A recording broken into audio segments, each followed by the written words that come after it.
Welcome back to another Boxscore Geek show. Brian, consistency and a beard. I'm in a James Harden it, or I'm a hockey player getting ready for it. Though I didn't like. I need to start combing it. I actually meant to get it shaved last weekend. Did not because I was at a chess tournament. We'll talk more chess later. But anyway, that's not what you're here for. You're not here for beard talk. Brian no longer has his beard, so it's just me, just Dre with the beard. Welcome back to the Boxscore Geek Show. I'm your host, Dre Alvarez. With me, as always, is my producer, co-host, voice of God, man of many hats, and I'm watching you live. So, Tamales Bay, California, Brian Foster. Brian, Yeah, good to where talk were to you you. this It's weekend? it's pronounced Tamales. I hate to, be the white guy correcting the Go for Mexican it. guy, but that's the name of it, Tamales. And No, yeah, it's just a great body of water in Northern California that a lot of us enjoy. And it's also a town. But yeah. And I've Dre, I had a great beard going a few hours ago, but I shaved it off for the show, so there you go. oh, that's nice of you. And Yeah. mine, I'm just letting get scraggly and whatever. And I'm noticing that, and You got to I'm go wearing a find a hat. hipster barber to trim your I, beard. I I really actually like Sports Clip as my barber out here, and the reason actually is they're the only place open on Sunday. Oh, nice. But if you look at me, I'm wearing a hat and the beard's all disheveled, and this is a giveaway. I had to get up early for a meeting with my kid's teacher this morning. So the irony is I look disheveled, but I would look even more disheveled if I didn't have the hat on. So is what it is. But Brian, let me set the stage. This weekend, I actually was out most of the day with the kiddo, so I wasn't watching the news. I had some work to do, so I was sitting at my computer working. I randomly just pinged a friend and was like making small talk, and they're randomly, I think it was funny, they're just like, yeah, so, you know, Luka Doncic, huh? And so the big news, obviously, for this week, if you're listening to the show in the future, we're recording February 4th of 2025. In the midst of the trade deadline, Brian, we're all over here looking at Jimmy Butler. Where's Jimmy Butler going to go? What's happening, Jimmy Butler? Our two shows back, we've devoted hours and hours to it. And Brian, Luka Doncic wasn't on my radar. And yet, let's read the details because this will be over at NBA.com, right? The transactions, but the big pieces are Luka Doncic for Anthony Davis. And this is ridiculous. Now, the other part of the trade that kind of went through, it gets interesting, not any major pieces that move, is I think there are two bad players, if I recall. So let's do it. We got Max Christie, Anthony Davis, and a first round pick from the Lakers. Oh my God, they had to give out a first round pick in the future. Do we even know what year, by the way? I'll have to take a look at Real GM and see if they have the specifics. 2029. Oh, good God, 2029 first round pick for Luka Doncic, Maxi Kleber, and Markieff Morris. Now, Brian, let's do what I saw a lot of ridiculous places do. Let's pretend for 2 seconds there is any way to argue this was bad for the Lakers. And let's get two players on the board. And one of them is my favorite, actually. So the two players we can give you are, you said it's Kleba, right? Is how you say it? It's Maxi Yep, Kleba. Maxi Kleber. Yep. I'm gonna guess injury, but he was a promising young power forward center in 20, I would say 2020, where he played about 1,900 minutes for Dallas. And then in 2021, he dropped to 1,300 minutes and got worse. And in 2022, was about the same, only 1,450, got worse. In 2023, only 900 minutes and was bad. Last year, 900 minutes again, very bad. And this year, he's up to 700 minutes. So his time has increased, but very bad. And so, I mean, the giveaway for that and analysis for me is injury, right? Like it's a young player that's following the age curve. The player that would be most familiar to you would just be like Harrison Barnes, player that's looking good, following the age curve, and then randomly looks god awful, injured. All right, so Maxi Kleba, probably not a player you want on the roster, probably not a player you want with minutes. And then Morris, actually, here's a funny story. Yeah, did he outlast it? So we got Markieff Morris. Did his is his twin in the league or is it just him now? think they're both still in the league, but I'm curious. I Because it's mean, what they're Marcus and not getting Marquise. heavy minutes at least. They're quite a bit older now. Marcus Morris is not in the league this year. He Interesting. played 12 games for Cleveland last year, but is no longer in the league. Hmm. But there was a point in time, Brian, I don't know if I can still find this article, but I did say that the Morris brothers were like destroying the Eastern Conference. Now, for what it's worth, Markieff Morris has only played 41 minutes this season, is absolutely god awful. And I believe if we look back the last couple of seasons is terrible, but he has not cracked 300 minutes since his time in Miami. So my belief with Markeith at the moment, and I'm going to take a quick look at his salary at Basketball Reference, is that he is just this is kind of weird, a Tetris piece contract that works for now. And his contract is up after this season. Yeah, when you've So that got two seems Hall of Famers trading places, I don't think these teams care too much about anyone else. so the argument I can make, Brian, is if you look at their permanent production, Luka Doncic and Anthony Davis are not close anymore. There was a time, maybe. Anthony Hmm. Davis, for what it's worth, is a phenomenal player. He was a first round draft pick. How many years ago? This is going to make me feel so old, Brian, but let's take a look. So Anthony Davis in 2013, oh my goodness, almost star level as a rookie. Absolutely ridiculous. And his last year on New Orleans before he goes to the Lakers was just phenomenal, MVP caliber.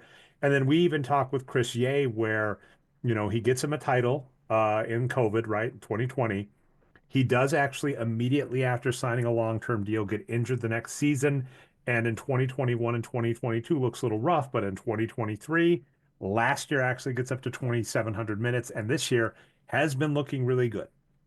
So, I would say not quite at that MVP caliber level when he was younger, but a great looking player. But he is in his 30s. He is an older big that's had injury concern. You look at Luka Doncic. Now, what we're going to see for Luka Doncic this year is that Luka Doncic is much better per minute, but has only played 22 games. So that's the big gotcha between the two. But this is what's ridiculous to me, Brian, is last year, Luka Doncic took a team that had no business making the NBA Finals to the NBA Finals. I want to say he finished third in MVP voting, right? It was Jokic, um, Shea Gilgeous-Alexander, and Doncic.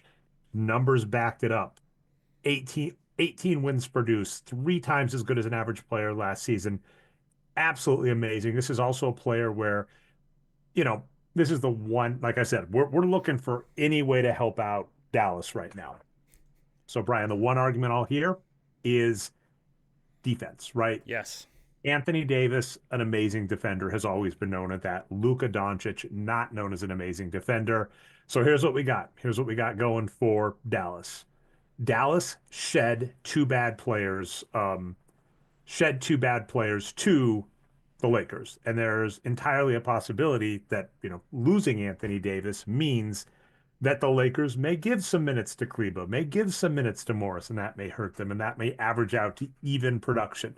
And then we can also make the argument that, hey, Luka Doncic, his numbers are better on paper, but his defense is worse. And by the way, Max Christie, reasonable looking shooting guard.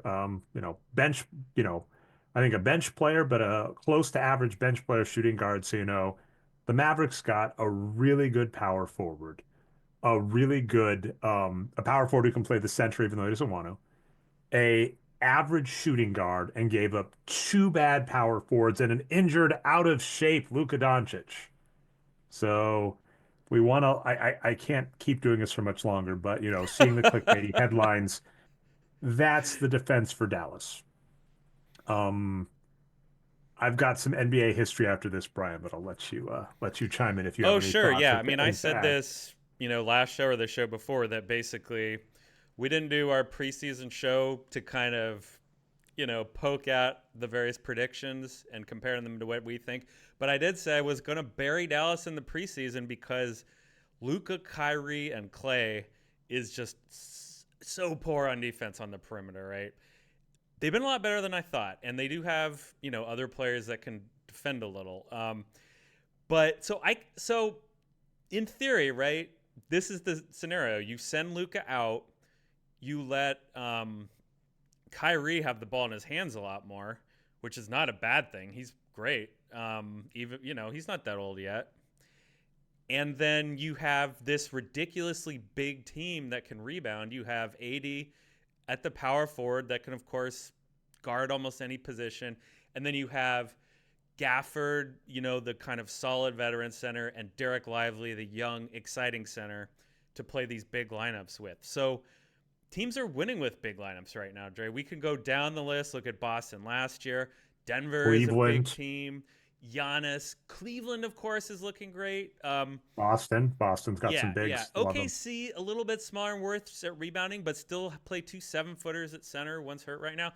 So the point is, I see a trend of bigger teams in the league, and Dallas is getting bigger and more defensive minded doing this. But I will turn my analysis around briefly and then let you go ham, Dre. Even then, like it marginally, it's just not enough compared to what you're giving up with Luka, right? Like, yeah, go ahead. So we'll see how much we get down this rabbit hole. We were talking pre-show about this. So I'll briefly get into chess territory, which is what I was distracted by this weekend and not paying attention to why Luka Doncic is getting traded. Had some bad games, Brian, but right now in the world of chess, the greatest chess player of all time is Magnus Carlsen, and he is feuding with FIDE, which is the Federal, I think I can't remember, it's French, but it's the International Federation of Chess is what it's short for. And chess is E in French, starts with E in French, which is very confusing. Um, and this is nothing new. And we looked it up pre-show. So before Magnus Carlsen, there was a man by the name of Gary Kasparov, who is still arguably the greatest chess player of all time. Magnus is going to overtake him if he stays active. But in terms of longevity and greatness, Gary Kasparov was the greatest in 1993. Probably is still arguably the greatest longevity player. Think like LeBron James and Kareem Abdul-Jabbar. And in 1993, he broke with this big chess federation too. And the reason that was really funny to me is right around that time in 1996, Shaquille O'Neal, this is very interesting, Brian. There's a lot of history I'm going to throw at you. I was thinking of making a post. I still might. But if you look at it, Shaquille O'Neal was basically traded for the draft rights to Kobe Bryant and to Vlade Divac. That's not exactly how it works because there's a great 30 for 30 on it. Go watch it. There's this brief window in NBA history where there was not the restricted free agent clause for rookies. So what happens right now is let's say hypothetically right now, who's a top draft pick? Let's say Chet Holmgren gets really upset with OKC and wants out.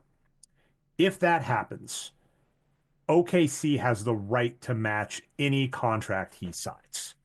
And so that puts him in a very precarious position because his two options are either A, to sign a weak 1 year contract offer and then walk. And this happened, by the way, with David Lee. That's what got David Lee to Golden State. The New York Knicks didn't want to sign him long. He signed a 1 year deal and then he left in free agency. So that could happen. The other thing that can happen is they demand a trade and get traded out. And we see stuff like that. It wasn't quite this with LeBron James, but that was LeBron James to the Miami Heat, where he like wanted a trade and they facilitated a trade to make it work. So those are the situations. When Shaquille O'Neal's rookie contract was up, that there was a brief window where that rule was not in place. And so he was able to sign with Los Angeles direct. But to make that deal work, Los Angeles had to shed cap space. And this is 40 chess. This is one of the greatest moves in NBA history because as much as we have insulted Kobe Bryant on this show and called him overrated, which is interesting. It's so nebulous, but I'll just say keep it top level. You can laugh at us in the comments and be aware it's much more nuanced than that. And Brian and I can talk your on off on that. Brian, I know you and I have spent more than a decade on Kobe and can go all over the place. But the Lakers traded Vlade Divac for the draft rights to Kobe Bryant, and that did two things for them. That got them the draft rights to Kobe Bryant, and it freed up the cap space to get Shaquille O'Neal, and it opened up the position that they needed Shaquille O'Neal for. One of the most amazing trades in NBA history, and that would be true even if Kobe Bryant had never become Kobe Bryant, which is ridiculous. So that's what's happening here, right? You basically have Vlade Divac and Anthony Davis are very similar. If you actually go look, there's a very funny line you brought up to me pre-show, Brian, which was by Shaquille O'Neal. Because Shaquille O'Neal made the point. He said the Mavericks may be better for the next 2 years with this trade, which I don't really agree with. Yeah. But a funny thing for me is if you go back in time and look at Vlade Divac, and I hope I'm not butchering your name too much, but in 1996 was his last year with the Lakers. He was traded in 97 or 1996 to the Charlotte Hornets, and he played 2 years with the Charlotte Hornets. And if you look at those 2 years, he was quite good. And in fact, he was pretty similar to Anthony Davis levels. 181 win per 48. That's almost twice as good an average player. 10.7 wins produced in 96, 97. And then it was like 9 wins the next year. And I actually want to look up his age just for fun because I seem to recall he was, an older European that came over, right, from Serbia. And so actually, yeah, 97, a little younger than Anthony Davis. He was only 28, but a aging center gets traded out for one of the most transcendent players, which was Shaquille O'Neal. And at the time, here's the fun thing. At the time in Orlando, there were comments about his conditioning, him staying in shape. If you read some of Phil Jackson's books, Phil Jackson would note that Shaquille O'Neal would show up out of shape to training camps, was more interested in his rap career and movie career. He was in what is it? Kazam and Steel. Wow. So yeah, Shaq was in all that, but Shaq goes to the Lakers and in 2021 gets the Triple Crown, All-Star MVP, regular season MVP, Finals MVP. And this just smacks so much the same. Like I said, it's just so weird to see these amazing stories, right? I come back to my computer and oh my gosh, the best chess player in the world is feuding with FIDE. Come back to the computer. Oh my God, the Lakers just acquired one of the best players in the league, but is he out of shape? And I'm just like, these are repeats. I've seen these before. And as an FYI, for those that don't know, the Lakers won a title with Shaquille. They won a three-peat with Shaquille O'Neal. And the Charlotte Hornets were fine, but of course, never close. The Orlando Magic got so bad that they wound up in the same spot again. So for those that don't know, the Orlando Magic made the NBA Finals with Shaquille O'Neal and Penny Hardaway because they lucked into two number one picks in back-to-back drafts. And then they traded Shaquille O'Neal and got so bad that they lucked into a number one pick and Dwight Howard to get back to the finals. And they let Dwight Howard go. And they got another number one pick, but they didn't keep their luck going. And Paolo Banchero, they need to go for Chet. They should have gone for Chet. They went for Paolo Banchero and are not going to be back in the NBA finals. So it's just like we've seen these stories before. There is one possible story, Brian, that what involved the Orlando Magic that this might be, and that was Grant Hill. So Grant Hill was traded for Ben Wallace, also in the 90s. But the reality was Grant Hill had broken his ankle. Lots of speculation as to why, but the theory is he was wearing bad shoes, basically, and also had bad ankles. Very Bill Walton scenario.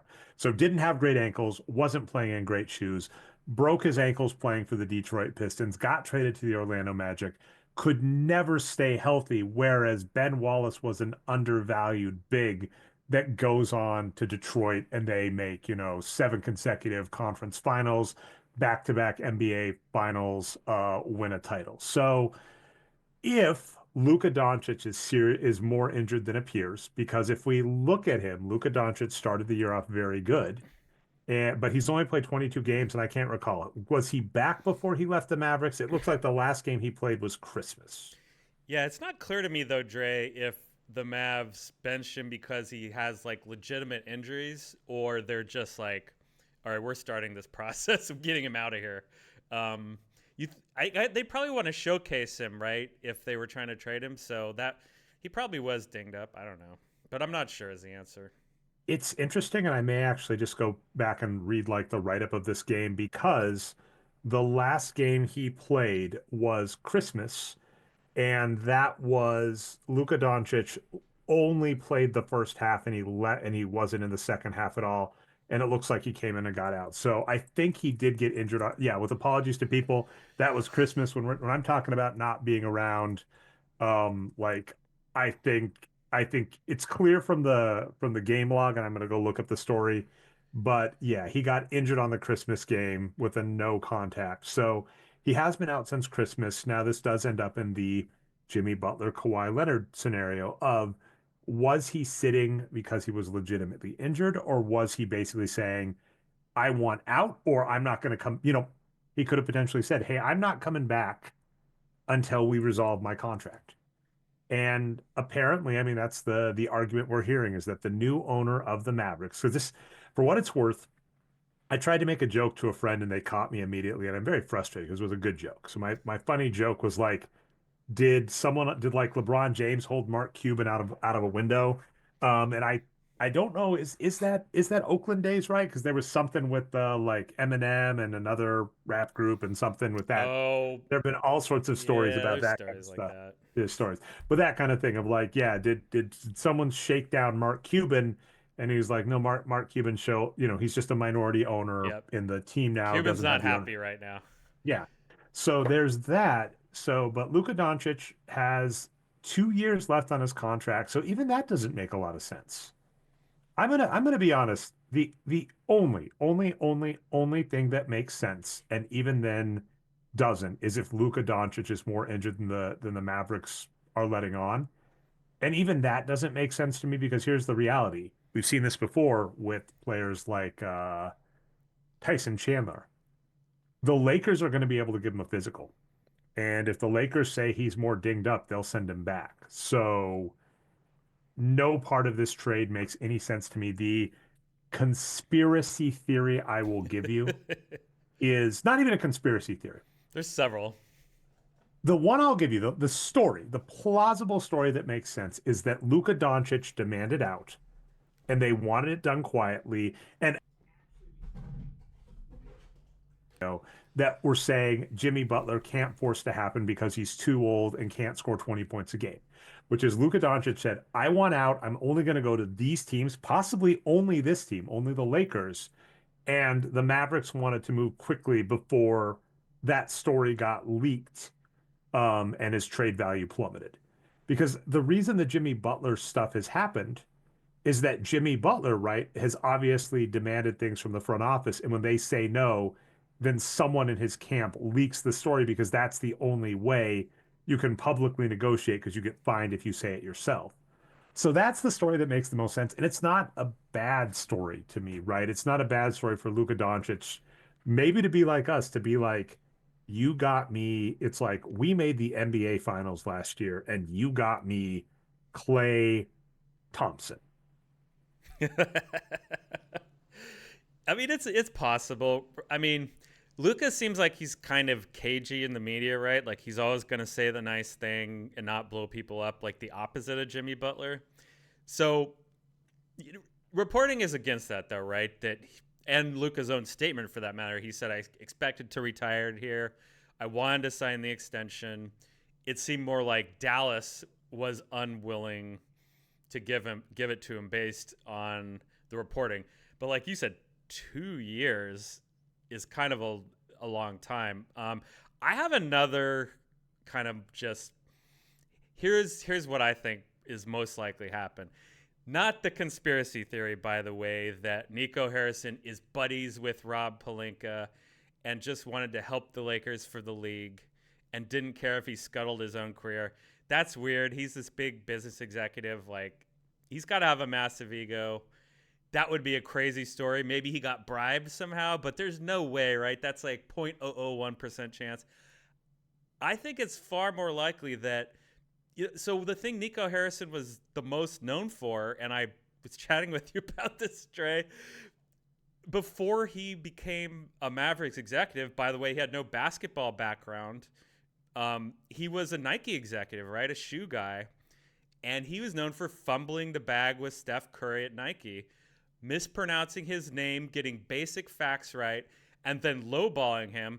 And of course, Steph Curry's dad is Del Curry, a former great NBA player and still very involved, the current announcer. And he's like, this is an embarrassment. We're gonna go to Under Armour. And then there's some analysis that Under Armour's business has increased so much due to Steph Curry's, brand ambassadorship. It's worth, over 10 or 15 billion dollars, something like that. I'm always very dubious about those kind of Yeah, analysis. But the point is, clearly Nico Harrison was clown show type of stuff, doing, that kind of stuff with Steph Curry. Now, maybe he's been okay with Dallas, but I think it's much more likely that. Well, okay, so let's back up a little more. What's supposedly going on is he's running the entire show by himself right now. Cuban did hire him, but then Cuban sold the team. And the new owners allegedly are just like, okay, Harrison, we know nothing about basketball. You run the show. And I think he just decided I don't like Luka and I do like AD, and I'm not very knowledgeable about basketball. I think it's just that simple. yeah, and I mean, we've kind of talked this a lot about the NBA, and something I hate about the Mavericks in particular is we have hated their moves for years. And Luka Doncic sucks in that he is that good. In that I hate players like Luka Doncic because they're so good that when I'm like, this is a bad move, Luka Doncic is like, I'm just going to play so well that it doesn't matter. I'm like, Luka, I love your game. I respect your game. Some crazy stat that I was realizing, Brian, with the joining of Russell Westbrook and Nikola Jokic and the joining of LeBron James and now Luka Doncic, like four of the top 10 triple doublers in NBA history are on teams together. And also James Harden is right there, by the way. So Luka Doncic has 80, James Harden has 79. It is ridiculous when you look at the all-time triple-double people because I think what didn't Russell Westbrook played on the Lakers with LeBron, right? So Yep. Westbrook has now played with Westbrook has played with Doncic, Harden, LeBron. Doncic is now going to have played with LeBron. Jokic has played with Westbrook. So it's like, it's actually funny where we're like, by the way, now Westbrook has to find a way to play with Doncic, and Harden has to find a way to play with Jokic. Let's make it happen, people. But that's just a funny arbitrary thing. It doesn't mean anything. It's just, I don't, I haven't been impressed with Dallas. Luka Doncic has been that incredible. As I mentioned, 80 triple doubles. Um, I'm more confused. This is just a generic point of right. You look at this big businessman, Nico Harrison, and you mentioned, right, fumbled the ball with Steph Curry in 2013, and he gets hired as an NBA GM in 2021. And I always get amazed at how in sports and business, the people that can fail gloriously and then obviously through connections still get another job. And I think there is a myth that I heard someone dispel quite eloquently that I can't remember the person or how they did it, but sports as a meritocracy in so many ways is a myth. Even calling Bronny a Nepo baby. If you look at the number of people in the NBA that are in the NBA because they had parents that were professional athletes and or NBA players, right? The Warriors, let's see what Trace Jackson Davis, Klay Thompson, Steph Curry, there are a couple others, right? You've just rattled them off and I'll even forget Yeah, I forget them right now, but yeah, they have several. several, Kevin Love, who won an award for the most with no natural ability, who is the son of an NBA player. So I'm like, Right, first off, right. you GMs don't know what you're talking about. But like the number of people in the NBA that got there not just because of the genetics of their parents, but because of the advantages that their parents can give them, right? I think there is something special. Steph Curry, growing up watching Muggsy Bogues and watching his dad on the Charlotte Hornets during the shortened three-point era, that is an amazing event, right? That is how we get Steph Curry years and years later. And you So can see sports, videos of him, Dre, out there on the court with them, like learning how to shoot from the pros while they're warming up for a game. Like that's how you do it, right? That's how you yeah, get to the NBA. the 10,000 hour point, right? Or Yep, just the yep. lots of it. And then I mean, he also learned that Burger King is the superior burger from Del Curry. So, Oh, Steph that's Curry and me funny. are on the same boat. So it's just like sports is not a meritocracy. And when you see people in charge, it is so easy to believe, oh, they know what they're doing, they know what they're talking about. And it might just be it's who they know and they've been in the business for a while. And that's a lot of things. That's not a problem. It's just I get really dubious, the Moneyball era of the narrative of Billy Beane and the Oakland Athletics and the analytics driven front office. And I'm like, there are parts of that. But I think you were saying this. You were saying this about Doncic, and I think this is important. There are lots of times where just in front offices, clashes with players and management result in foolish moves. In fact, ironically, Vlade Divac with the Sacramento Kings when he traded DeMarcus Cousins literally said, "Hey, we had better offers for DeMarcus Cousins, but I was just getting fed up with having to deal with all this." Yeah. And you've had theories on other trades for that as well, right? Like, how did this? I think it was like Tyrese Halliburton and Sabonis back in the day, also from the Kings, right? Where it's just like that can't have been the best deal that you had for that, right? There had to have been a better deal. Did you just not look? And it could be the GM was just like, I'm tired, I'm sick of this, I want to go home, or I'm sick of dealing with this person. And yeah, Luka Doncic, it's funny because we're saying this. It wasn't an immediate need, right? Yes, this offseason, they're going to have to start thinking about what to do with him long term. That's a year off. Worry about that in the offseason. And maybe just when Luka Doncic was injured, he's just in the locker room and front office arguing a bunch, and they're like, I don't want to deal with this.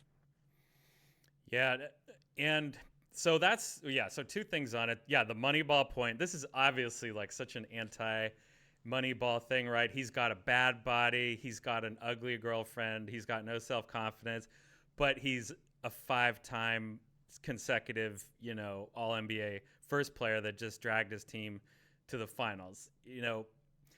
Sign him up for a fast food sponsorship, as far as I'm concerned, right? Like okay, you're right. Maybe there's more we don't know about, but right now it looks pretty bad.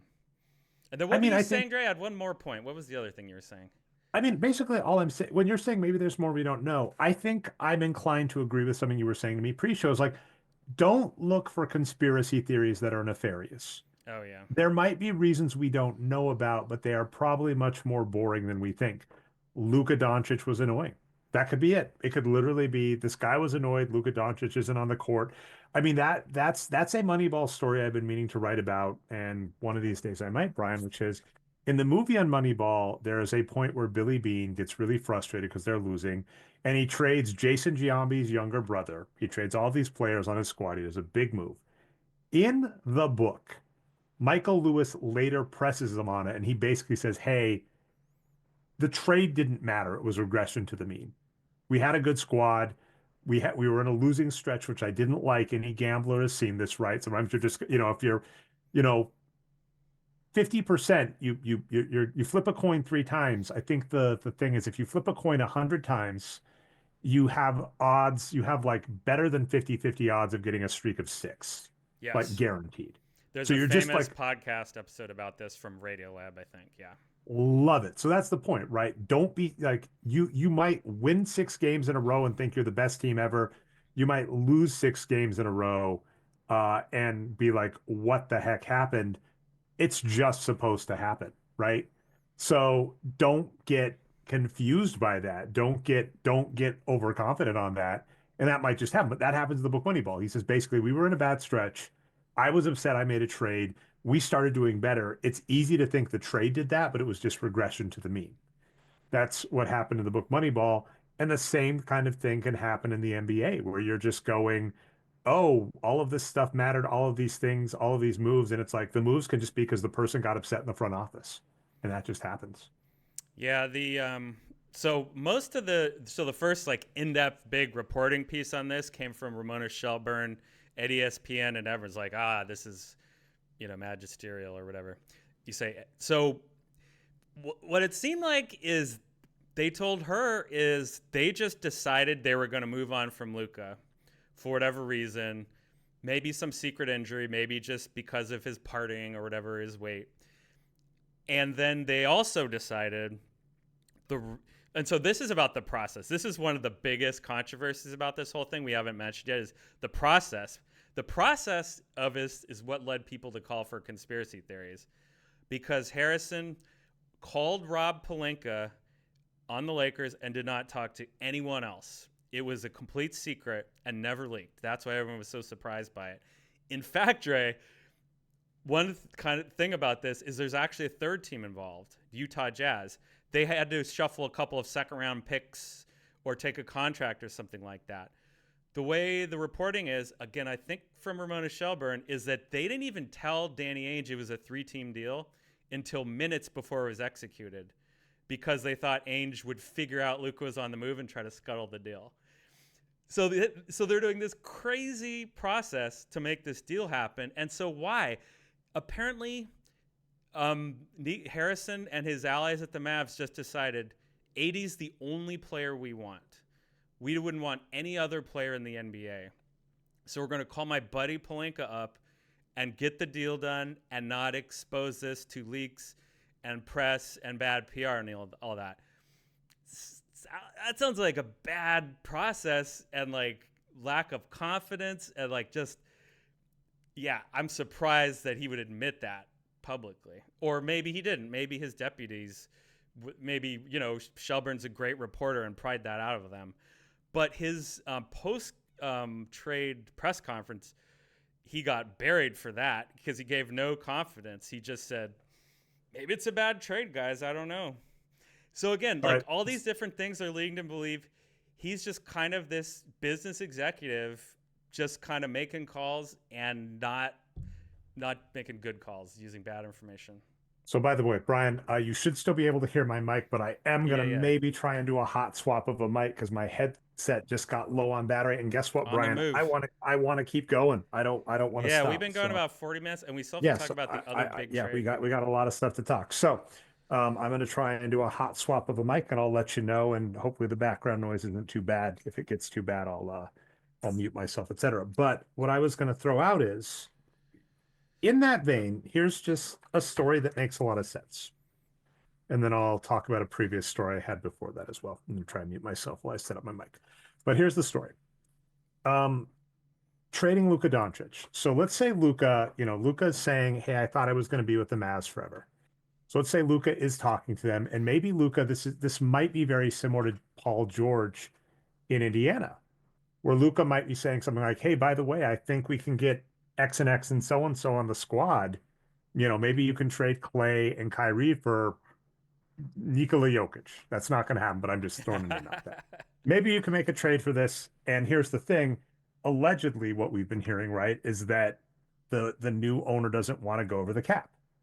And so if Luka Doncic is saying, hey, I want a better team, I'll be here forever. But by the way, you're going to have to really go over the salary cap. It's possible.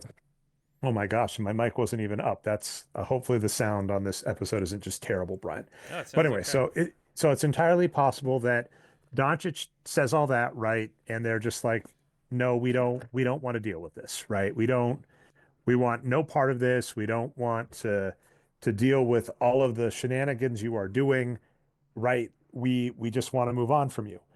And then maybe Luka Doncic just says, hey, okay, that's fine. As an FYI, I only want to go to one of these three teams. I want to go to a big market team. If you're going to trade me, I need to go to um, Los Angeles or New York.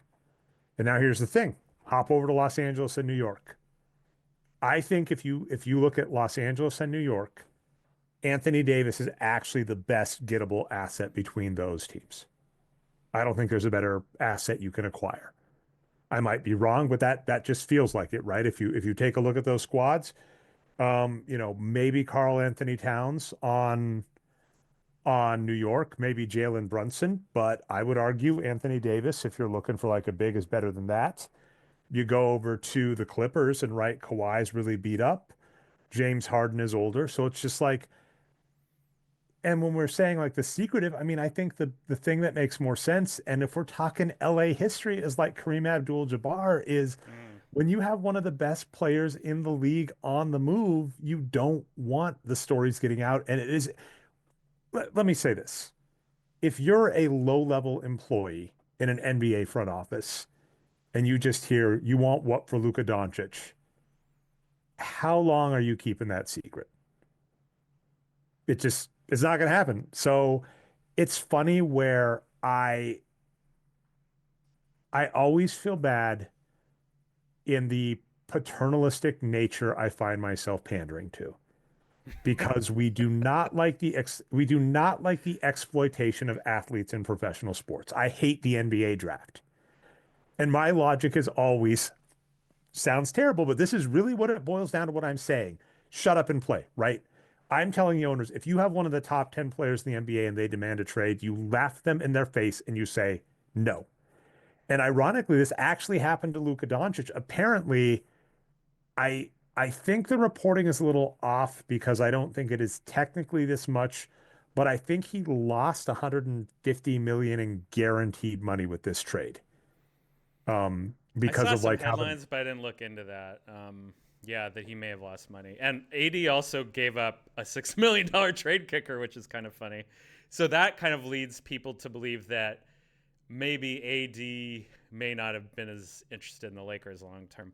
But just to answer some of your speculation from earlier, I'm not saying it's not true, but I'm just saying the current reporting is Davis and Doncic were not in the mix.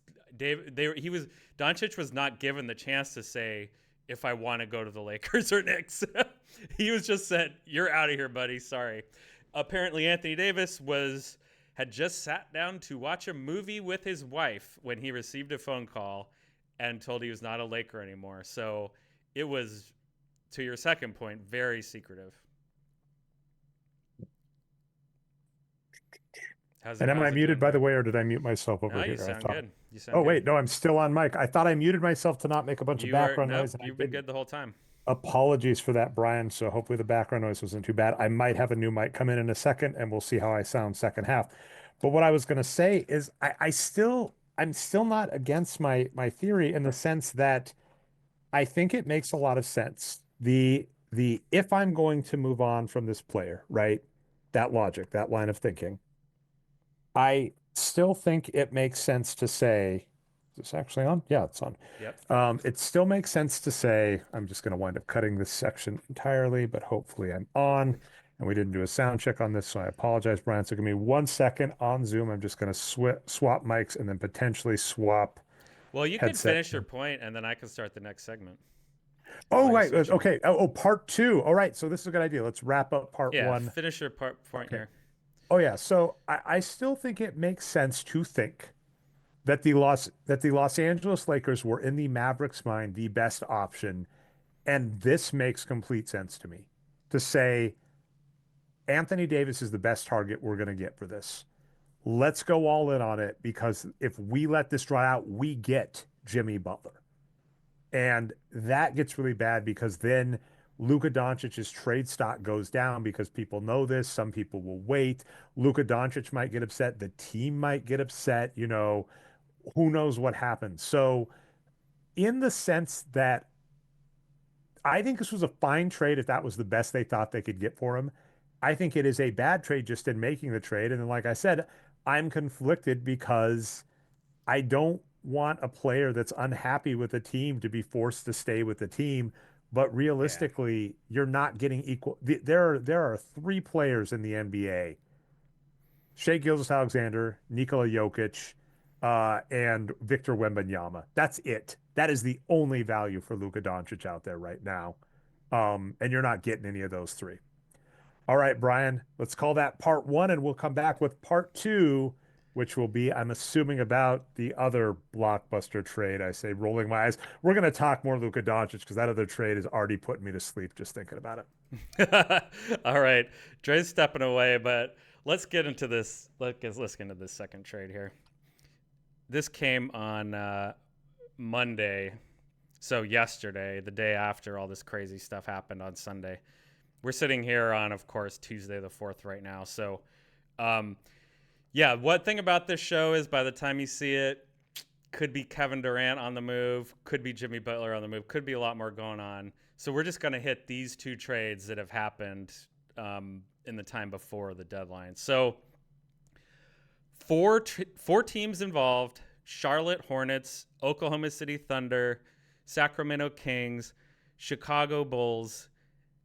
I'm not going to read through everything because the way these trades work now, it's so convoluted, right? The reason why they're bringing in the third and the fourth team a lot of the time is just to make the salary cap work. Just because the CBA makes it so hard to make trades right now. You got the luxury tax, you got the aprons, right? You've got all these things you have to worry about that.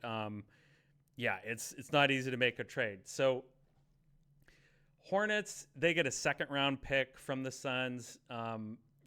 They didn't really get much involved there. A pick swap, maybe, and it doesn't matter. And Oklahoma City also got some picks out of this by helping to facilitate the deal. So it's really just the Kings and the Bulls, and it's mainly De'Aaron Fox for Zach LaVine is the big part of this deal. So Zach LaVine is a very interesting player because everyone, including us, has been saying this guy is making a max, $40 million or whatever, but he can't stay on the court. And when he is on the court, he's inconsistent, maybe because he's been dealing with injuries. And on top of that, he plays shooting guard, right? A position where you have to take all these shots, you have the ball in your hand. That means missing shots when you're playing hurt or whatever, or inconsistent, can just kill your team. And so Zach LaVine has been considered an untradeable asset. They've been trying to trade him for a while now, and they haven't been able to do it. But all of a sudden, he's rolled up this season and is playing really well. He's having one of the best years he's had in a long time, and he's looking really efficient. So I'm not saying that the Kings are necessarily wise to buy high on Zach LaVine. Dre, welcome back. Excuse me, by the way. But that's the reason why the Bulls were able to move him, because he's actually been healthy, playing well, shooting pretty efficiently. And so why would they give up on De'Aaron Fox, who, we've taken them to task a little bit and wondered, did they have a chance to keep Tyrese Halliburton and maybe trade De'Aaron Fox, for Sabonis instead to the Pacers? I'm not sure that's true. I've never heard anyone speculate that. But choosing Fox in general over Halliburton, whatever you think about that, is quite a choice, right? Halliburton is a great young player and is like, again, all-star Olympics, all that. So they struck out on that deal, but they seem to be wanting to keep De'Aaron Fox, right? Well, it's the Kings. De'Aaron Fox said, I am not coming back. I will not sign a contract extension with the Kings. So they said, we will try to trade him now and get whatever assets we can. We'll take Zach LaVine's contract. I don't know if they consider him to be a long-term option alongside his old teammate on the Bulls, DeMar DeRozan. Those guys are getting older. I would not want that if I was a Kings fan, but that's kind of explaining their logic here. They did get a lot of first-round draft picks. And Dre, you're back now. I know that you're not the biggest fan of first-round draft picks, but I say trading De'Aaron Fox's contract, a guy who doesn't want to be on your team anymore, and getting, Zach LaVine, who's not bad, and a bunch of picks, that's something. The Bulls are just trying to get rid of salary because they've been stuck here for so long. They're trying to move, I think, Lonzo Ball now. They're also still trying to trade the center Vucevic, right? Is that the center on the Bulls? I get my centers mixed up. I'm sorry, Dre. But yeah, I mean, I think that's what's going on here. Teams that aren't really going anywhere, that are just trying to get assets, move their veterans around, and make something new happen. And this is not a bad deal for these teams. I would rather be the Kings. It's not great for the Bulls to be giving up draft picks just to trade veterans that you chose to give all that money to, right? That never feels good. But these teams were not going to go anywhere with the veterans they had under contract. It was time for them to move on.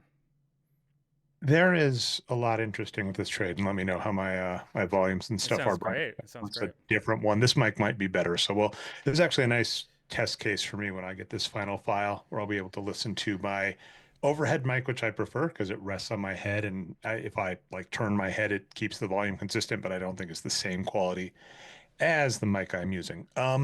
All right. You said a lot of great stuff about the trade. Funny enough, my USB receiver stayed well enough to listen to most of it. The, I like this trade, I think, for everything. I'm just trying to think. Was there any other? It was San Antonio and the Kings. It was San Antonio, the Kings, and the Bulls, right?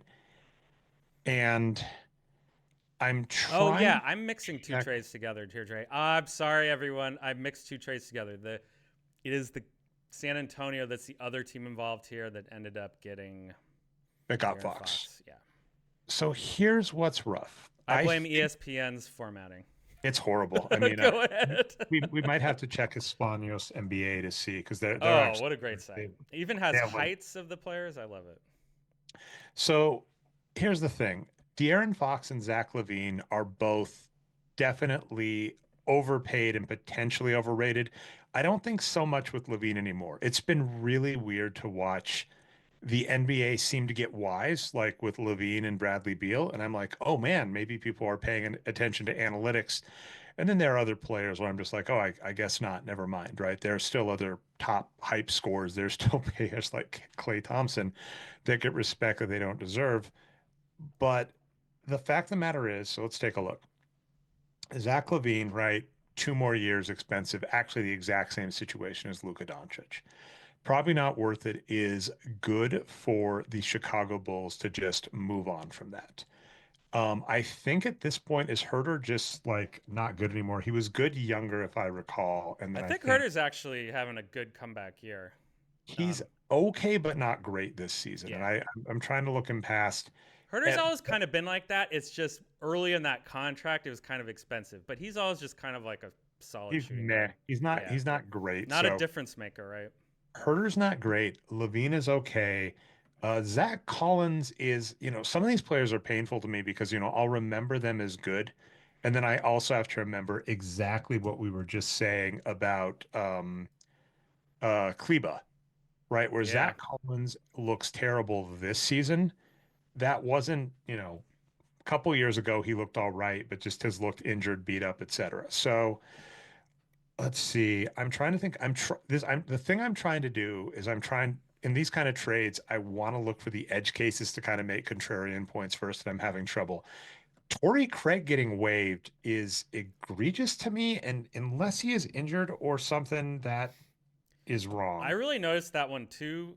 That was like the one of the biggest things I noticed in Steel. I'm like, I think there's a lot of playoff teams He was that could go really to him. good for the Nuggets. Why do I mean, even if this is kind of funny when we go to baseball territory, so let's stick on Torrey Craig for a minute. So Torrey Craig, I don't even know what team he was on, but he was part of this transaction and he was waived. And again, a lot of these transactions end up in weird, stupid Tetris piece situations where like I'm talking about Markieff Morris saying, I hope he doesn't get played. And the reality is he is thrown in because you need that 2 million to like even out the books for everything to do. The way NBA trades work is you have to keep your salaries within a certain margin of each other because they do want to prevent teams from trading like Shaquille O'Neal for like a second rounder unless you have the salary cap and the NBA has a minimum salary floor. So it is pretty much impossible for an NBA team to just let another team trade him a max contract. So you have to have pieces that move around. So the major pieces that matter, right, are Levine and Fox. And these are players that we both consider overrated. Now, from Chicago's perspective, they get out of a bad contract. This is not the Doncic situation. This is how the Mavericks were treating the Doncic situation. They're going, we had this young player that we gave all of this money to, and he is not worth the money. And as he gets older, because he's also a player dealing with injury, he is only going to drop in value. Let us trade him now while he is high. And they got draft considerations, which is better than nothing, right? They got some tradable pieces in terms of tradable contracts. The reason I know they're tradable contracts is they were just traded. Not great. I don't think the Bulls got any good player. And here's the rough part, Brian. This is something that has really pained me a lot in the future because I, as you know, for years have been anti-tank. I'm going to be pro-tank, Brian. I'm going to go for Oh encouraging. no. but it's Art Rondeau's fault. And we actually did a post. And right before the pandemic, Brian, I had an analytics conference that wasn't Sloan, that was affordable in Stevens Point, Wisconsin. I was going to regularly. And then the pandemic happened and I stopped doing conferences, unfortunately. But I did some research on how the NBA had changed the NBA draft strategy. And here's the thing. They flattened the draft. So what that means is it used to be if you were the worst team in the NBA, you had the best chance of getting a number one pick. That is still the case, but it is the top three teams. And what they actually did is they flattened it. So the top three teams have the same odds. Now, the thing is, you think about that, you go, well, those odds went somewhere and they went to the middle of the pack. And so what actually happens is if you are an NBA team to win, I'll put in quotes, the NBA draft lottery, you have to have one of the worst records in the NBA. And the only way to do that is start from the beginning of the season, right? You have to be so bad that you have no chance. Like the Dallas, not the Dallas Mavericks, the San Antonio Spurs traded away all of their players the year for Victor Wembanyama, and even then they only had like 1 and 4 to get him. The Chicago Bulls are out of the playoffs, but they're that middle range, which basically means they are in the perfect range to do what I call intelligent tanking. If you are out of the NBA playoffs, it behooves you to actually do worse because you up your draft stock in a meaningful manner. And the NBA recently changed the rules to make that analytically more make sense. It's very much like when the NBA shortened the 3-point line. They did that to the draft lottery recently. And so the Chicago Bulls going, we don't really have a chance at the NBA playoffs. We have this player that we're going to be saddled with for 3 more years because absolutely he's going to opt into his player option on year three for $40 million, which is going to eat up 25% of our cap at minimum. We should just get rid of him now while we can. That makes a lot of sense. I can't be mad at that. The Bulls did good.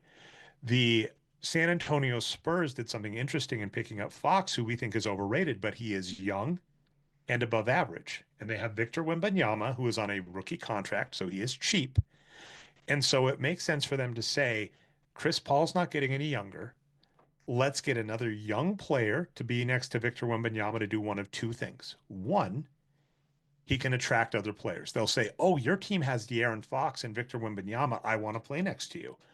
Or two, they actually now have the draft capital. This is exactly what we were saying last week or 2 weeks ago about Fred VanVleet on the Houston Rockets. In the NBA, if you want to be a team that can go for players like Luka Doncic and Jimmy Butler when they are up, you need a tradable, attractive looking contract. And by attractive, I mean a player that teams are going to say is worth trading for. So De'Aaron Fox is that.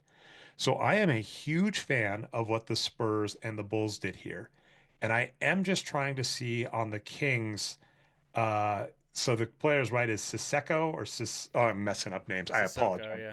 Sissoko. I think he's a rookie. I think He's he a might be the. Is he the guy from UConn that was like their best player when they won the title last year? I'm not sure. ooh, interesting. So this He this might could be. be fun. I might I'll take be. I might be getting my players mixed up. it's hard to say. Yeah, it's hard to say if I mean the Kings is the one that doesn't make a lot of sense to me here because you've got Sabonis. You're on the cusp, right? You are on the cusp of the NBA playoffs now. And by the way, doors wide open. Dallas trading away Doncic. Door is wide open He's for that. Michigan State, by the way. I'm mixing up two like top, Final Four teams. Sorry about that, Sissoko. Yeah, and me on this show, I'm the one who doesn't know anything. Not a horrible looking, he's a sophomore for the Spurs, hasn't gotten much burn, reasonable looking last year, reasonable Oh looking no, this he year. played for my. He's playing for He. I'm looking at a different Sissoko, Dre. Sorry, I'm looking at Matty Sissoko, who's still in college. How many of these players are there, Brian? Sorry, I'm not getting them right today, Dre. So CD Sissoko, and you get that right, the pronunciation at least. French, okay, so I mean, that's a bummer, right? That's the only bummer here is that he was, he had two French players, Wemby and him. Um, but I don't see he's fine. He's not horrible, but he's on a cheap deal. Yeah, this just doesn't make sense for it's that depressing thing where like, is that really the best you could get for Fox, right? For the Kings. The Kings are terrible, right? The Kings went it didn't draft Luka Doncic, and I've said this about Luka Doncic. I have like two comments. Okay. I have two comments on Luka Doncic in the draft and the Dallas Mavericks and the Sacramento Kings. The first is I do not have any complaint with Aiton as the number one pick. Picking the best college player with the number one pick in the draft at the center position, absolutely fine. I don't have a complaint with it. Now, that being said, every analytics person I respected was in love with Luka Doncic for the right reasons, which was this is a guy that I want to say at 16 or 17 won EuroLeague MVP. And the Euro, it probably goes NBA, NCAA, EuroLeague in terms of level of like strength of players in it, right? And NCAA it gets very interesting because they're all super young. So EuroLeague, you've actually got older players. So, and probably the third most competitive, and probably the third best talent pool out there of players at the proper age, you had someone as a child win MVP. Everybody loved him. And so I remember gagging a little too, actually, with all of the back padding that the Dallas Mavericks got and going like, we've been on him for years. I'm like, that doesn't matter. Everybody knew Luka Doncic was great. I, if I was the Kings or the Suns, I would have gone with Doncic because I do think you go for upside in the draft. I have always said in the draft, you don't go for a player you think is going to be productive this season. Absolute love to your coach, Dunleavy, right? Another The kid of an NBA GM player. of the Warriors. Yeah. GM of the Yep. war. Oh, he's GM now, right? And he Yeah. was a coach. So he was the LA. What was he? He was like an LA coach, the Warriors I assistant don't think coach. he's ever coached before. His dad was a coach as well, so you might be getting different Dunleavy's mixed up. Are you sure that Yeah. Dunleavy never stepped in for Kerr? I thought he No, did. Luke Walton did though. Walton. Okay, I'm Yeah. confused. A We're both different son on of a former NBA player. different son of another former, but yeah, yeah. So Dunleavy, and then you said that history gets even more funny because he was a contentious draft pick for the Warriors. But anyway, so Dunleavy saying, "Hey, we're not going to play our rookies," right? That's what he said. So mad respect to him. I'm in that position. So if I was the Suns, I would have said Doncic. You go for the moon in the draft, and you don't expect him to play. And a 16-year-old that's lighting up the Euro League has the bigger upside, and that bore fruit, right? That came out. And like I said, Andrew Sutton, Arturo Galletti, I think other names that I respected were absolutely like Doncic, Doncic, Doncic. And when he fell to number three behind the Sacramento Kings, we were like, what the heck is going on? And Marvin Barnes is hilarious. We already mentioned the DeMarcus Cousins trade, which was an utter fiasco. The Halliburton for Sabonis, which has turned out better than I would expected, we still don't like. You've said like, hey, they probably should have gone for Fox. Maybe Indiana was too savvy for it. So it is just ridiculous for a team in a playoff contention to give away a starting caliber scorer for like pieces, especially when some of the bottom of the NBA right now, like the Dallas Mavericks traded away their best player. Kyrie Irving got injured, right? It is wide open for them. If Phoenix does not make a trade, um, getting better, right? If they trade away Kevin Durant, they might be out of it too. I the best news I have out of all of these trades and comments, Brian, is that the door is wide open for the Golden State Warriors to get healthy and do what they did at the start of light years and play spoiler to a top three seed. I'm still very, very pessimistic that any of these rumors will happen. So to me, so I agree with some of the memes where, okay, let's go back to 2 weeks ago, right? Reporting was then we're too cool for school. We've even got Steph Curry out there saying, maybe we don't need to do anything hasty. Maybe we need to sit on our options, until next offseason or whatever. And that did not sit well, right? I complained on the show. Everyone complained. The analogy I used, I think, Dre, was you're just going to tell your mom like several weeks before the SAT, I went to the prep course and it's just too hard. I'm not going to study for it. I'm just not going to take the SAT, right? You're not even going to try to do your due diligence. Well, they took that message to heart. And now the reporting is the exact opposite. They are burning up the phones. And Shams made the joke that something like they have tried to trade for literally every all-star in the NBA so far, and everyone thinks they look desperate, that they're like, the guy at the bar at 2 a.m. or whatever. That's the analogy I keep seeing. And because they're running out of time. So that said, yes, the reporting has turned in their favor tonight that because Bradley Beal will not waive his no trade clause, at least so far, he's tired of getting traded and wants to raise his family in Phoenix, which is a warm weather area. So he's not going to accept a trade. They can't get Jimmy Butler because they have KD as well. And so I if heard they they didn't can't get want Jimmy Jimmy Butler, Butler then because Jimmy they've Butler didn't decided want. that their current composition is of Beal and Booker, and KD is not good enough, so therefore they need to tank and trade KD and get younger players. And on top of that, the most recent was they covet Draymond Green from the Warriors because the owner is a Michigan State graduate, just like Draymond. So that's kind of the state of things. The Warriors, to me, we'll always end up talking the Warriors some on this show because, of course, you're a big fan. The painful thing to me is that Schroeder trade made no sense. It made no sense to pick up Dennis Schroeder. I don't get it. It is very frustrating because the rest of that team, outside of Kuminga, looked very strong, and Kuminga's been out injured for a while now. It's very funny. Smacks a lot of Klay Thompson back in the day, where for years I was like, this team can't win with Klay Thompson. This team can't win with Klay Thompson. And Klay Thompson just was out injured a whole season.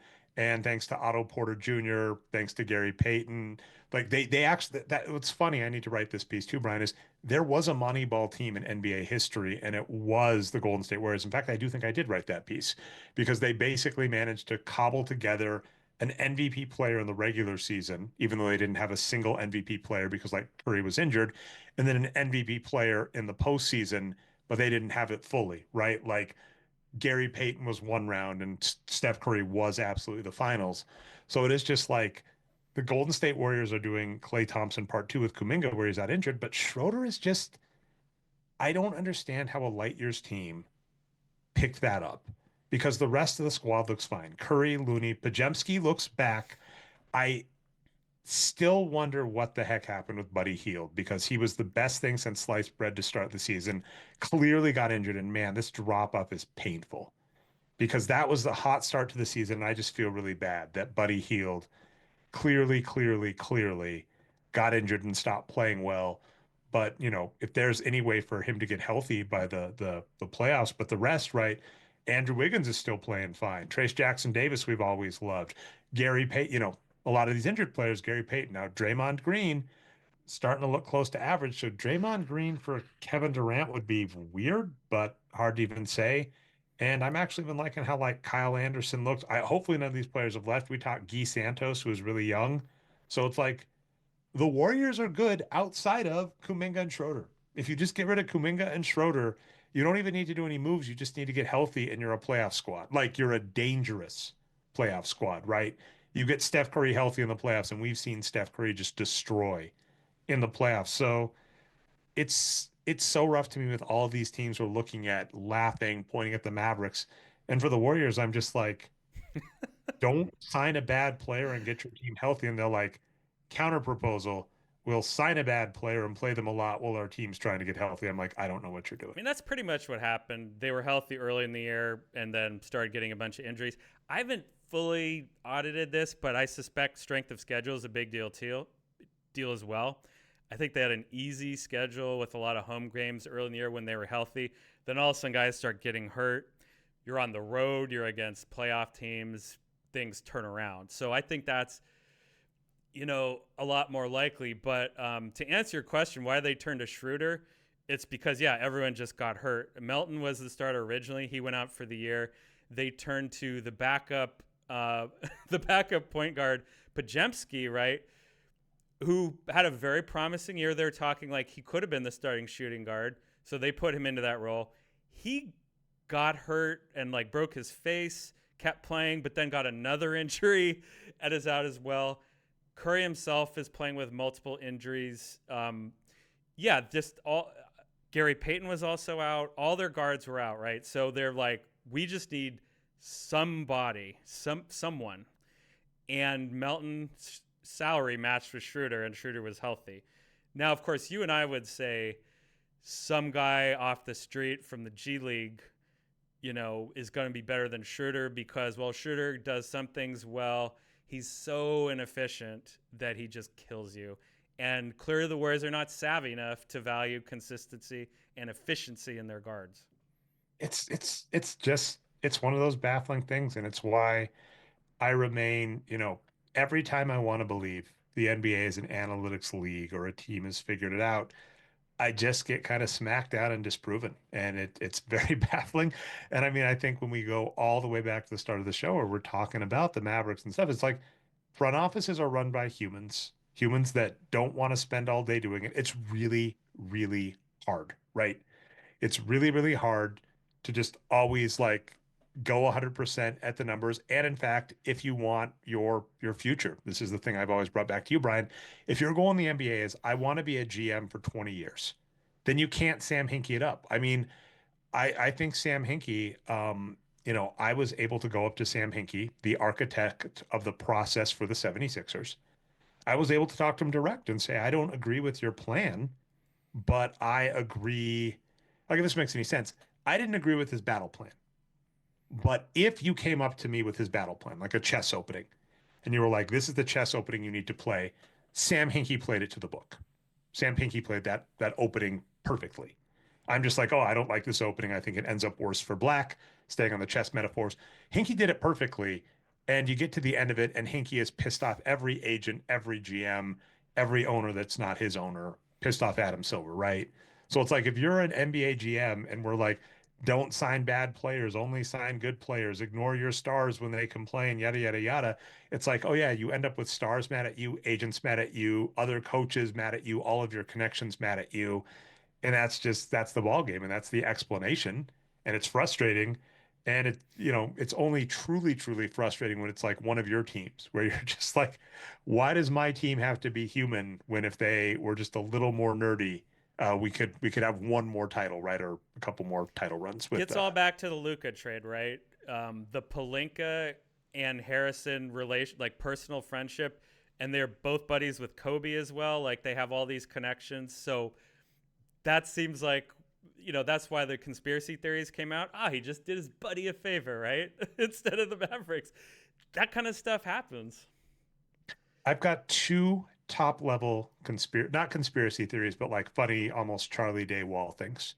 Nice. And the first is I want to say, I think until there's a rule change, I think Kawhi Leonard fundamentally broke something in the NBA, which is awesome. Because as I pointed out, the old model is a star demands a trade and you look at them and you laugh at them. And the Lakers are a great example with Shaquille O'Neal and Kobe Bryant. Because Shaquille O'Neal only, I don't know what pronunciation that was, Brian, but Shaq, the only reason the Lakers got Shaq was a loophole that got sewn up after Shaquille O'Neal got traded. And Kobe Bryant, if Also, you, everyone thought Jerry West did mad tampering. I One mean, thing. it's interesting. Like, I Because to mean, pull off all that jujitsu, yeah, like you were saying, Dre, in a short amount of time.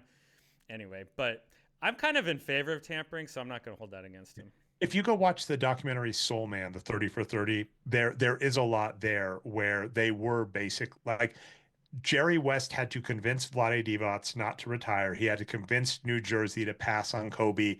He did have to do a lot of stuff. It gets odd when you say it's tampering because, for those of us in other business worlds, we're just like, oh, yeah, a place offered a counter offer to someone. And the NBA, like, oh my God, how dare you? And the real world, we're like, whatever. So, yeah, there was a lot going on there. But I guess what I'm saying is the two models, Shaq and Kobe, actually were just that. Shaq, like the only reason a superstar got upset, and under almost every circumstance, they just get him back, but he left. And then after that, it was literally the restricted free agent. We're just going to get you back. And then Kobe got upset and was demanding a trade to Chicago, to the Clippers. And the Lakers looked him in the face and said, no. And it's possible. Like, there were rumors that, like, I want to say Sean Marion and Jason Kidd, or Sean Marion and Steve Nash, one of those two combos, I think was on the board at one point for Kobe. Hmm. So that could have definitely been interesting. But that being said, the Lakers looked Kobe and went, I don't care that you want to trade. We're keeping you. And that was the model in the NBA for years and years and years. And then Kawhi happened, and Patrick and I, you were there. I don't remember if you were on the same boat, but me and Patrick were just like, they're just going to play hardball. They're just going to stare Kawhi down, and he's going to re-sign a contract with the Spurs. And he didn't. And I mean, part of that could be Kawhi got injured, right? And the Lakers, not the Lakers, the Spurs doctors tried to get him to play in the playoffs, and he said no. And he has been perennially hurt since then. And so I think he may have had anger to say, you really risked my career and I'm never going to play for you again. I think that might have happened. But Mm. him basically willing to stand firm and leave the Spurs, even though they had the best offer, and to leave the Raptors, even though they had the best offer and won him a title. This belief in player empowerment, I don't think that's a thing, but I think star players do have a lot of sway. And I think stuff happened like that where it at least got other GMs skittish, like the Mavericks, where they basically said, we have an unhappy star. Traditionally, you go, who cares if they're unhappy? We got the biggest contract they're going to sign with us. And I think Kawhi made owners scared. And until there is a major rule change, this might stay a thing, which is absolutely fascinating. And like I said, I've talked myself into saying Dallas, it's very much similar to Sam Hinkie. If you were going to make this trade, which I disagree with, but if you're going to make it, I think they did the best they could. They got one of the best things you're going to get back, right? They got Anthony Davis. They got an above average player. They got a decent young player. They got some bad players off their squad. They only had to give up one pick. That's about as good as you can do, which is fine. Like I said, so it's like, but I blame Kawhi. And then the other one, Brian, here's my favorite one. We can end on this unless you have any other topics. I think the Denver Nuggets have fundamentally broken several franchises, and I love this. So the Denver Nuggets, if you don't recall, before they won a title, had some amazing playoff runs. They were the first NBA team to go to four consecutive seven-game series. They were the first NBA team to come back from two 3-1 deficits in a row, one against the Clippers, one against the Jazz. The Denver Nuggets knocked the Jazz out in the playoffs twice, and Donovan Mitchell and Rudy Gobert basically kept feuding and broke up. Donovan Mitchell, Rudy Gobert, the Utah Jazz were an amazing looking squad, and they couldn't get past the Denver Nuggets in the NBA playoffs and eventually broke up. The Minnesota Timberwolves, I made this argument last year, were the favorites against the Dallas Mavericks, but because they went to seven against the Nuggets, I think they got worn out. And that's why they lost to the Mavericks. And I think if they had made it to the NBA Finals, there is no way they trade Towns. They keep it together. They go for one more. But because they lost a series they thought they should have won, they got upset. And this is what happens, right? When teams feel they underperform, they get upset and make foolish moves. So the Minnesota Timberwolves, because the Denver Nuggets wore them out and they lost to the Mavericks, got upset and traded. And now finally, the last one, ironically, the same case. The Dallas Mavericks, because they made the NBA Finals, because the Nuggets wore down the the Timberwolves and let the Mavericks basically make a finals, that got their hopes too high. And then when they're not living up to it and Doncic is getting upset, they get skittish and blow everything up. And then also the Nuggets knocked out the Clippers too, ruining a chance with, like Chris Paul and DeAndre Jordan. So basically, my 2 cents is that there were some teams, the Los Angeles Clippers, the Utah Jazz, the Dallas Mavericks, the Minnesota Timberwolves, that if they had kept their heads on straight, could have possibly won a title and maybe even been a perennial contender. And because of how the Nuggets did against them in the playoffs, all of them lost their heads and fell apart. And so I blame the Nuggets, Brian, and that's just cherry on top, right? We got our title and we blew up some squads. I'm happy. Well, yeah, it just gets to what you were saying earlier, right? About the day to day grind of the NBA, which, they have to put a lot more time in than I do. That's why they get paid the big bucks, right? And I And just it's gotta like you have to be with these guys every day. And it's, you talk about team chemistry, right? Having players being in the right place at the right time. I think it's kind of overrated. That's more just like your basketball skill, right? How good you are, because good players develop team chemistry really fast. But at the same time, when you're there in practice and in games trying to do this, trying to deal with this with your teammates, Um, yeah, I mean, I can understand why Donovan Mitchell and Rudy Gobert got sick of each other, right? Like they were not playing up to their potential in the playoffs, and personalities started grinding. The I brought up a couple movie metaphors a couple of times here. Shout out to Ben Guest. Hopefully, I'll appreciate that. And one of the funniest things is Kevin Smith is one of my favorite personalities and film creators. And you listen to some greats like Stanley Kubrick, and there are these shoots that sound like absolute hell. And they have produced some of the most amazing films out there. Jaws notoriously was just a horrible set and lots of problems and lots of concerns. And George Lucas almost got his head bitten off by a prosthetic shark. True story. All of this stuff. This thing is horrible. Sounds like a horrible experience. And you listen to some Kevin Smith movie experiences, and everybody's having a blast and everybody's having fun and they're all friends, and he's bringing in his friends to do this. And, the output isn't necessarily as great. And it's not necessarily that that's the requirement for a great movie. But what I am saying is some of these teams that are all-time greats because you have some of the most contentious personalities that are hard to be around. Think Michael Jordan, Scottie Pippen, rough to be around, hard locker room to be in. You're going to be doing late grind playoffs, right? Because if you're a good team, you play lots extra. So you play an extra long season. You're around people that are really hard to be around. But at the end of it, you get this amazing title. I get it. But then you also at the point like, I'm laughing so much with people in LeBron James and being like, if LeBron James wants another title, he needs to leave the Lakers. And it's like, man, maybe he just wants to play with his kid in the NBA in a good market because he's done everything, right? He's won four titles. He's won four MVPs. He almost won a defensive player of the year. It's like it is so weird to think that winning a title is the end all be all for these players. And it completely makes sense for players and GMs that they want like just an easier work environment. And that can explain so much. They have to say it's all that matters, and I'm sure it matters a lot to them. But with truth serum or whatever, I'm sure they'd be more like Bradley Beal, right? I'm tired of moving my family to cold weather cities.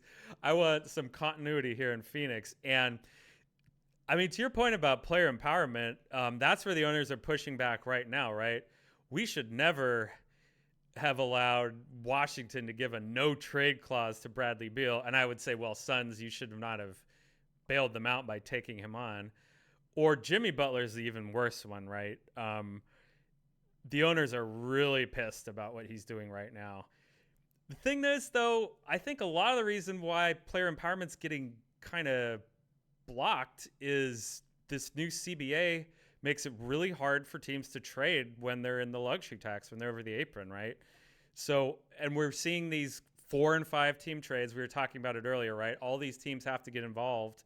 And there's this system with second round picks equaling whatever assets. And it's like, the CBA is dumb, is my point.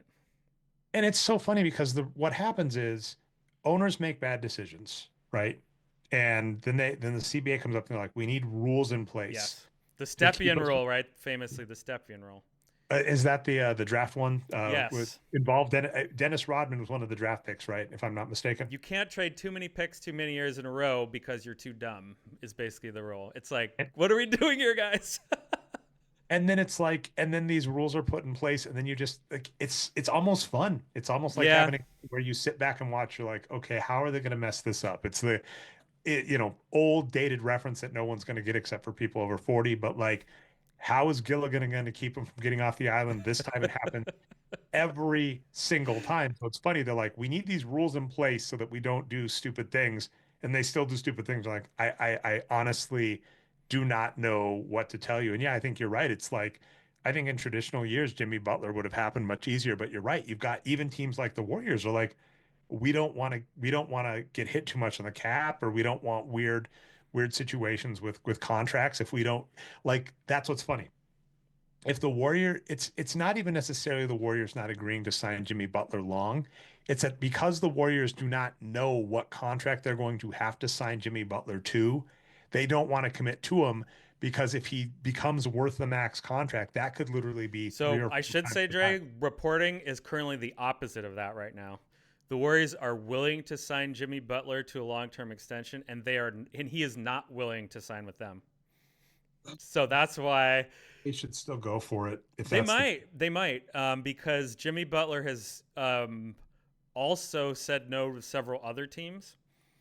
So his value is kind of being driven down, and this is going to go to the last minute. I want to see Jimmy Butler and Draymond Green on a team together just for giggles because it's not my On team. the Suns, right? Jimmy Butler and Draymond Green on the Suns. That would be Ooh, perfect. okay. I mean, I want it on the Warriors because I would love the Warriors to get another shot at a title, but I could The also do it Warriors on the have Suns. KD in this scenario, Dre, so I'm okay with it. I would prefer Draymond and Butler on the Warriors, honestly, for winning and entertainment. Interesting. Can you But imagine how good that defense would be? Those two and Gary together on the court at once, three of the best defenders in the league. how many technical fouls will that get by the end of the year, though? It could be a lot.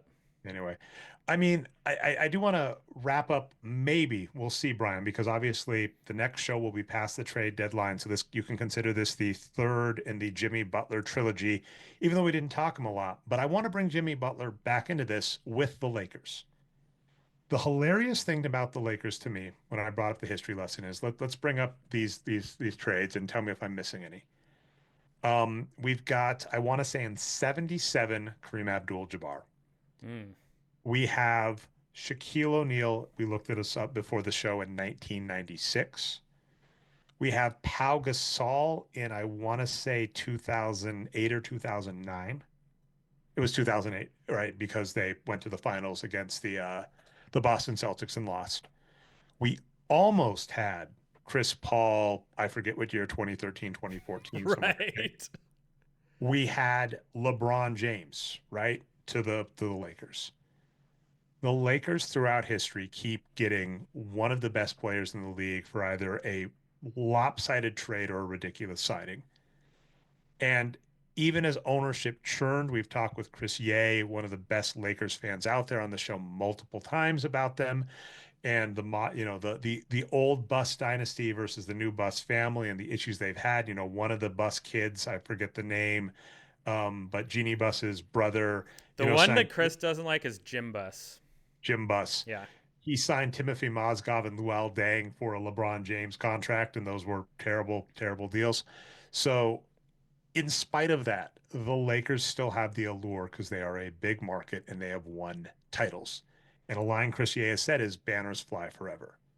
And so this has been our point with Kawhi, not Kawhi Leonard, but him too, like got the Raptors a title with Jimmy Butler saying, if you're a squad that thinks you have any shot at the playoffs this year and you can get Jimmy Butler, that gives you a shot at a title. And that one title gives your franchise so much cachet that years down the line it can pay dividends. And Dave Barry's work, the author of Wages of Wins, who spawned all the research that this podcast is based off of, basically said that the numbers back that up. That teams pains me. You'll like this political tweet I made or blue sky tweet I made recently. I said explaining the Kennedys to someone from the 60s has to be a lot like explaining the modern day Bulls to someone from the 90s, right? Like someone in the 60s, you're like, the Kennedys are still in politics, like, oh my goodness, that dynasty, what are they up to? And you're like, listen, yeah. And then I'm like, the Bulls just made a blockbuster trade. They're like, oh my God, the Bulls, the 6 rings. How many more do they have since then? What trade who'd they trade for? And I'm like, listen, no. So yeah, the Bulls still have cachet. Getting further out there, but the Knicks won a title in the 70s, still have cachet. So it's like, if you can win a title, that adds so much value to your franchise. The Golden State Warriors were a laughing stock for decades. Light years happens, and now they're a great destination. They were able to flip that into a better stadium. It's just like go for a title if you can. I don't know what to tell you to NBA teams. The being fearful about that is ridiculous. It's poker, it's betting. You got to go for it if you can. Just don't make bad trades for it. That's always the funny thing, right? That's when you do end up with Ben Wallace for Grant Hill, where it's going trade for that star, but by the way, don't trade your good players for that star, which isn't always the case. And let's see what happens with Jimmy Butler. Brian, I will say I was like Jimmy Butler to the Rockets for Van Vliet made a lot of sense. Jimmy Butler to the Warriors to have a shot for a title makes a lot of sense. But I'm just going to say at this point, I am saying I just want Jimmy Butler and Draymond Green on a squad together, however that happens now. Actually, I'm going to pivot and go Lakers. Draymond, LeBron, and Jimmy Butler on the Lakers somehow. Can they pull that off? They'd have to trade Luka maybe. Or no, they'd have to trade LeBron. So it would be Luka, Jimmy, and Draymond. How about that one, Dre? I don't think Wait, it's possible. could the Lakers get Butler? Like, is there any way and keep LeBron? So reporting for them is they're so desperate for big men. They needed big men even before AD got traded. That's their only focus right now. So it's not going to happen, but I would root for it. Rui Hachimura, Dorian Finney-Smith, and Austin Reeves, and Maxi Kleba is actually, He's going to be starting maybe. oh my God, 11 million a year. So if they bundle DFS, Dorian Finney-Smith, and Kleba into something, I hope they give Rui Hachimura. I know I'm probably butchering the pronunciation. Rui, yeah. Yeah, Rui, but I think, and then what we need Guy Santos, right, to play next to him because they have the RUI, GUI. See, Nice. Brian, this is what would happen. I've got all this energy as an analytics person. You get me in a front office, and you're like, Dre, why did you make this trade? And I'm like, I don't know, the names are funny next to each other. Like, That's right. that's Well, it. that being said, though, if the Thompson twins ever get into the same team, Dre, look out. Those two are out of control That would good. be amazing. That would be great. The Rockets are like, I mean, they could make a big run, like mainly just because of him. Like, I'm excited for the Rockets. Rockets are good. And yeah, so we'll be back in 2 weeks to wrap whatever happened with Jimmy Butler. Like I said, I'm shocked. I was so busy looking at Jimmy Butler. I was so busy analyzing Jimmy Butler. Second wildest, I would say this, second wildest Lakers trade I have viewed in my lifetime. Wildest Laker trade that completed I've gotten to see in my lifetime. Because I think the Chris Paul trade was Sure. wilder and the Chris Paul scenario was wilder. For those that don't know, go look up Chris Paul to the Lakers. All sorts of wildness. One of the most bizarre trades in NBA history. Legitimately broke Lamar Odom, but great trade. Wow, I didn't know the Lamar Odom part was connected. Well, I mean, if you look at, I mean, this isn't hard to look at. We can wrap up on this. My Midwestern goodbye, Brian, for real, the last one. But yeah, if you look at Lamar Odom was involved in the trade for Chris Paul.